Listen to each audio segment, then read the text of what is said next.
اپنی بیوی کے منہ میں لقمہ ڈالنا بھی صدقہ ہے۔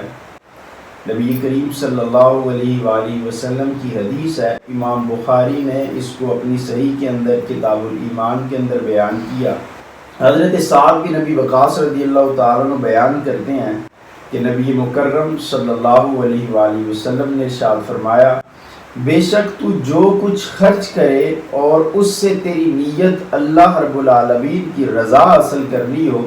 تو تجھ کو اس کا ثواب ملے گا، یہاں تک کہ اس پر بھی جو تو اپنی بیوی کے منہ میں ڈالے۔ نبی کریم صلی اللہ علیہ وآلہ وسلم نے اپنی زوجہ، اپنی بیوی کے منہ میں کوئی چیز ڈالنا، کھانے کا لقمہ ڈالنا یا اور کھانے کی کوئی چیز ڈالنا،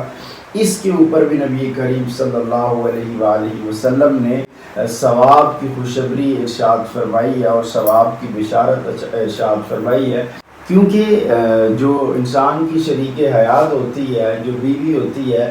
ان چیزوں سے اس کی دلجوئی ہوتی ہے اور وہ ان چیزوں سے خوش ہوتی ہے کہ اس کا جو خامد ہوتا ہے وہ اس کو توجہ دے اور